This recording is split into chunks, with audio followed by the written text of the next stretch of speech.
Com vocês novamente, estou no Paraná. Não está frio, tá?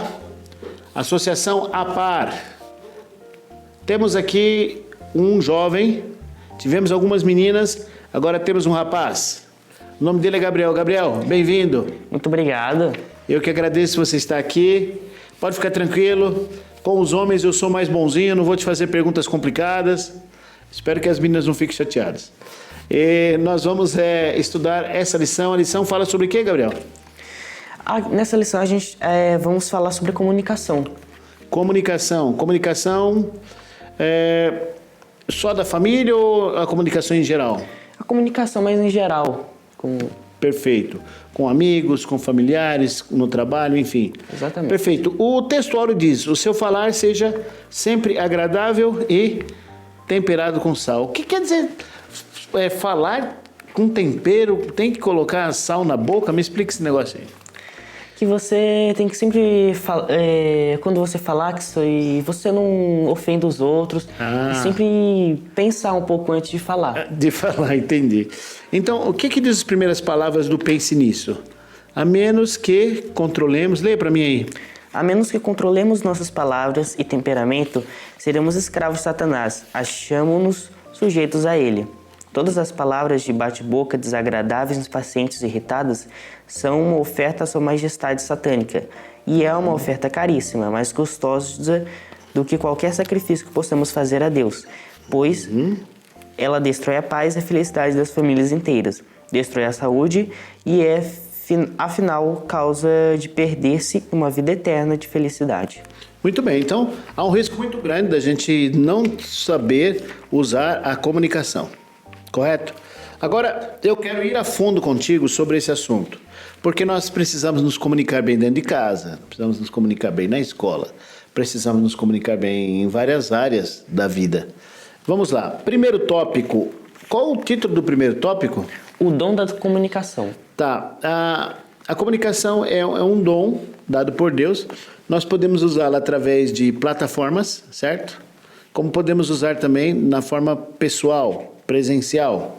E agora, visto que a fala é um talento, eu vou fazer a primeira pergunta para você. Quero que você me ajude. Visto que a fala é um talento que recebemos do próprio Deus, que cuidado devemos ter a fim de usá-la? Treiná-la, cultivá-la para o uso do mestre. Qual o cuidado?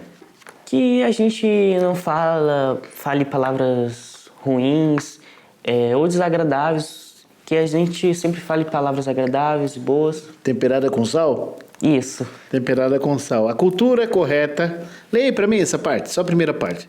A cultura correta e o uso correto... A cultura correta e o uso correto do poder da palavra tem que ver com todos os ramos da obra cristã. Entra na vida doméstica e em todas as nossas relações uns com os outros. Devemos nos acostumar a falar em tons agradáveis, usar uma linguagem pura e correta e palavras que sejam gentis e corteses. Palavras doces e amáveis são como orvalho e chuvas refrescantes para a alma. Muito bem, legal. Muito bem mesmo. Agora, se nós formos mais a fundo, qual seria a importância do dom da fala? O que é a mensagem mais importante que podemos transmitir a outros através da comunicação? O dom da fala é importante? O que diz a nota? O poder da palavra? O que diz um negócio legal? O poder da palavra é um talento que deve ser cultivado com persistência de todos os dons que recebemos de Deus. Nenhum é capaz de receber uma bênção ou maldição maior do que esse. Com a voz convencemos e persuadimos. Com ela oramos, louvamos a Deus e falamos aos outros do amor do Mestre. Assim como é importante que seja treinada visando a maior eficiência para o bem. Então, dentro desse, se o dom da palavra é um dom que tem tanta abrangência, nós devemos, inevitavelmente, usá-lo para a pregação do Evangelho.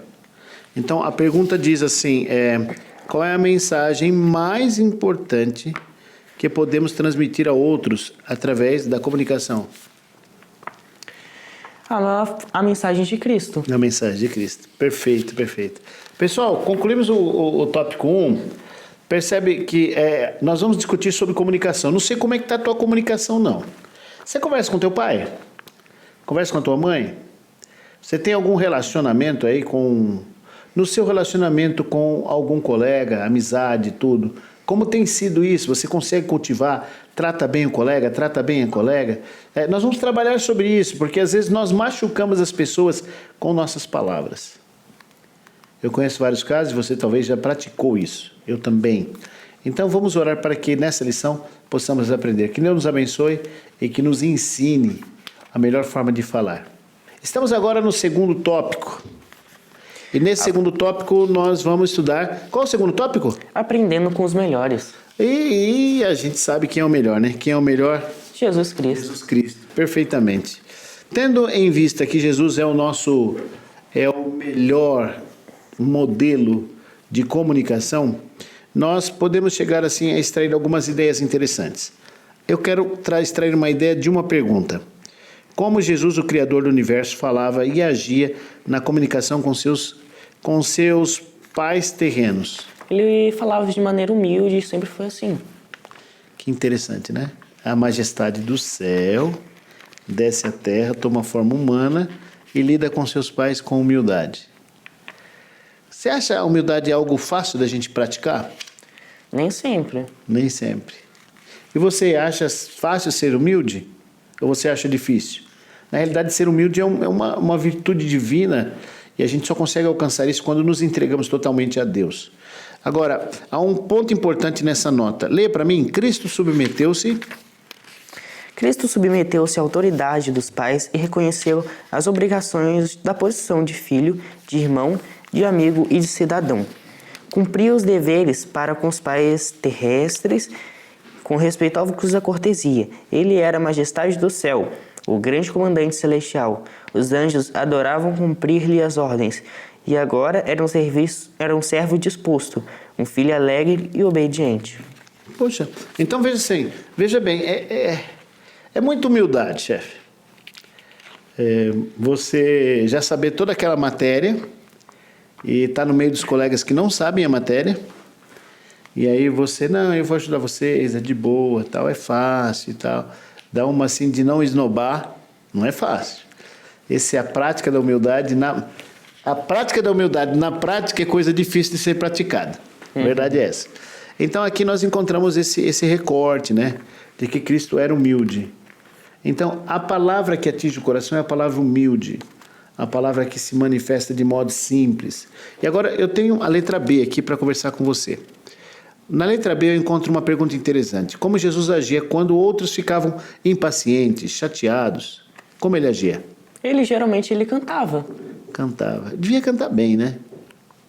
E o que mais você pode fazer numa situação semelhante?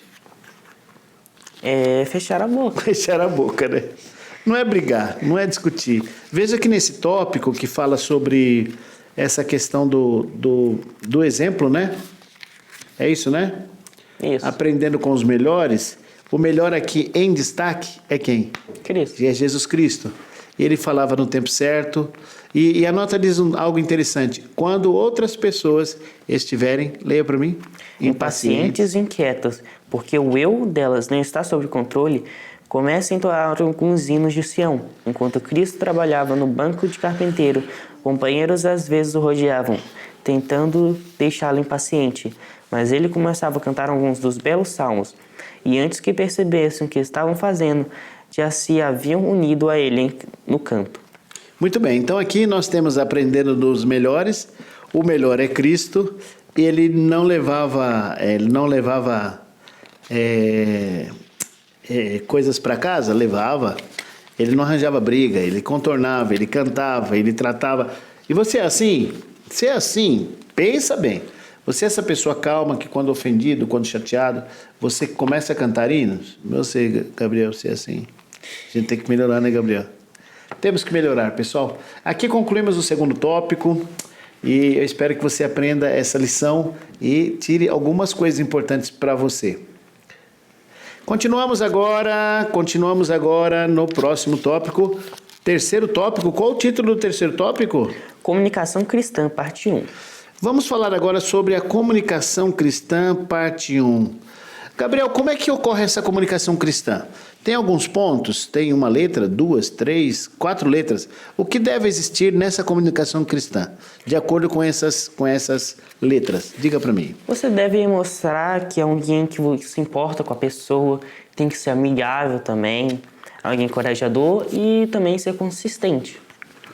Então, não adianta eu querer ser consistente e não procurar estabelecer um grau de aproximação, de amizade, é isso? Isso. E a pessoa tem que perceber que a gente está se importando com ela. É. E isso tem que ser espontâneo, né? Porque se você tentar fazer uma teatralização, a pessoa vai dizer, você está querendo se aparecer e tal, né? Então, é importante que você tenha uma comunicação saudável. E nessa comunicação saudável, a gente apresenta essas coisas. A gente se importa, a gente é amigável, é isso? E a gente motiva as pessoas? Motivo. Não estou dizendo para ser coach. Estou mandando fazer um curso de coach, não. Mas você pode animar as pessoas validando o que elas fazem. O que elas fazem. Aquilo que elas tentam fazer. Olha, gostei, ficou legal, mas você pode melhorar mais, hein? Você dá conta disso aí e tal. E isso você motiva a pessoa a sentir-se melhor. E, por fim, é dito também que seja consistente. O que você fala, confirme, firme, reafirme e diga para as pessoas que é exatamente isso que você pensa. Isso faz com que isso desperta confiança. E assim a gente consegue chegar a essa comunicação cristã parte 1, que envolve esses elementos. Quantos elementos? 1, 2, 3, 4 elementos. E o mais importante aqui é ser consistente. Então, se você está sempre se importando com os outros, seja consistente. Se você sempre é amigável com as pessoas, seja consistente na amizade. Se você também quer ser encorajador, seja consistente nesse processo de encorajador. E assim você pode fazer com que as pessoas se motivem, não empurrando, não puxando, mas somente com as próprias palavras. Que bênção. Muito bem, aqui nós concluímos o terceiro tópico, um tópico muito interessante que mostra como conduzir essa habilidade. Agora vamos ao próximo tópico. Qual é o próximo tópico? Quarto tópico. O que fala o quarto tópico? Comunicação cristã, parte 2. Comunicação cristã, parte 2. Agora me fala de outras características na comunicação relacionadas com a família e com os amigos e com as pessoas com quem conversamos. Nós temos várias letras. Fale para mim aí da comunicação cristã, parte 2. Vamos lá. Você pode falar com seus pais de maneira respeitosa, ser um bom ouvinte, não ser o primeiro a falar, demorar bastante para ficar com raiva, não bajular nem lisonjear as outras pessoas, ser discreto e principalmente ser como Cristo.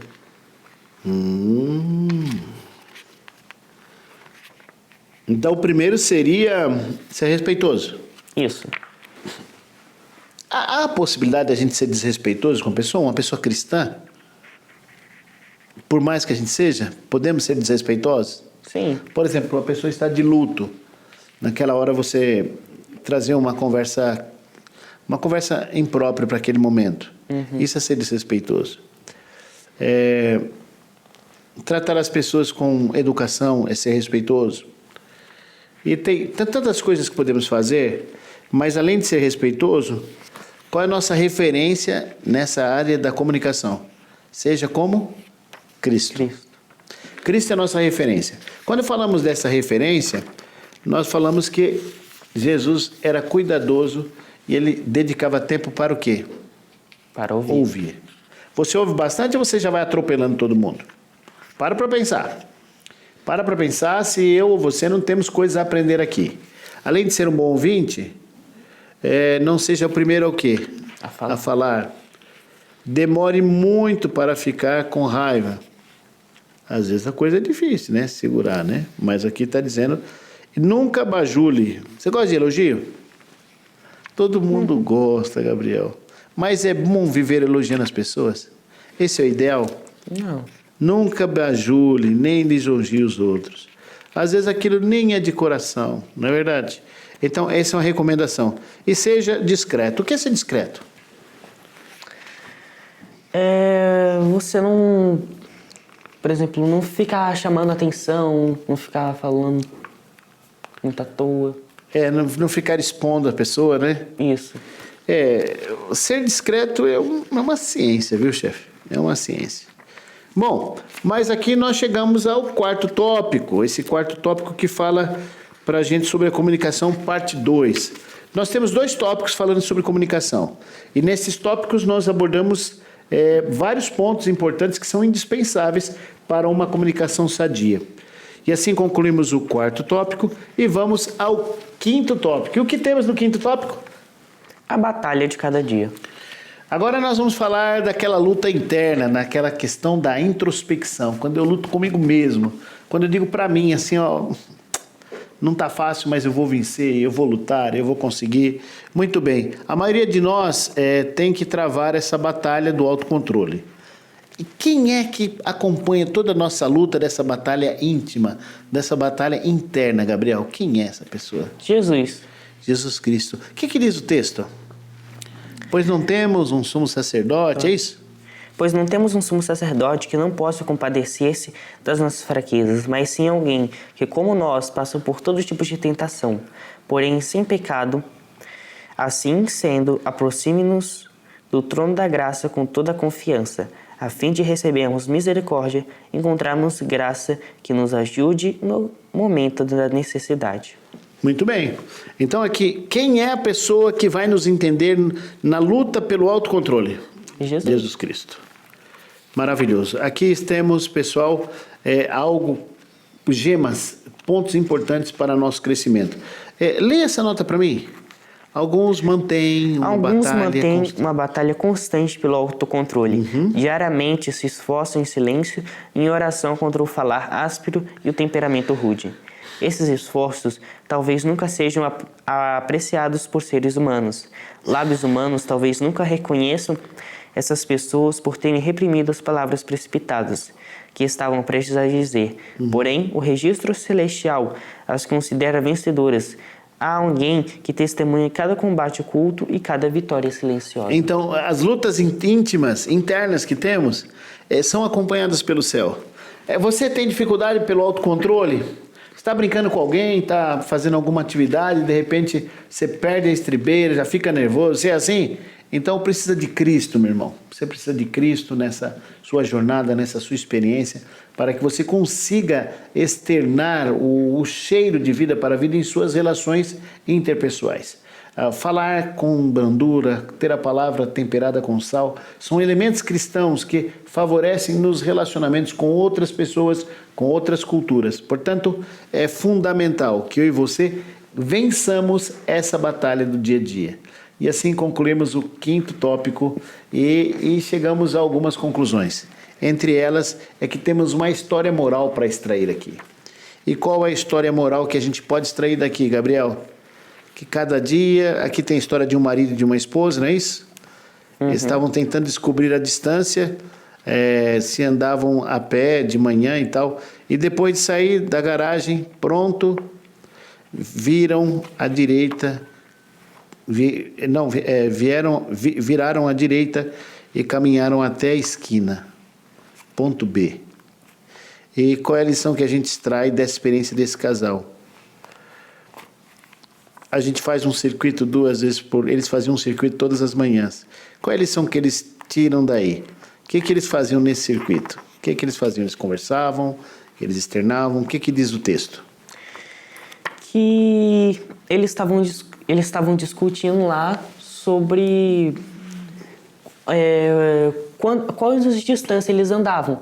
Aí, mas a esposa acabou achando que era 2 voltas, mas o marido tinha entendido de outro jeito, que acabou dando um problema na comunicação deles. E qual é a lição que a gente tem? Que a comunicação existe para as pessoas se entenderem, não se confundirem. Então, a minha pergunta é, vocês têm se entendido com teu Deus? Você tem conversado com teu Deus? Você tem expresso a Deus suas maiores necessidades? Ou você tem brigado, discutido com Deus? A lição aqui, ela nos ensina a usarmos a comunicação como um meio que nos eleve para próximo de Deus. E assim, ao fazer isso, nós somos sábios. Somos sábios. O sábio nunca diz tudo o que pensa, dizia Aristóteles. E nós precisamos também ter esse cuidado. O principal requisito da linguagem é que seja pura. Que Deus abençoe seus lábios, abençoe sua vida. Obrigado, Gabriel, por estar com a gente aqui. De nada. Tá? Você viu que a questão da comunicação é muito importante e eu espero que ela passe a ter a devida importância para você também. Semana que vem estaremos de novo com vocês e que Deus abençoe a sua vida, a minha vida e a do Gabriel. Até a próxima semana.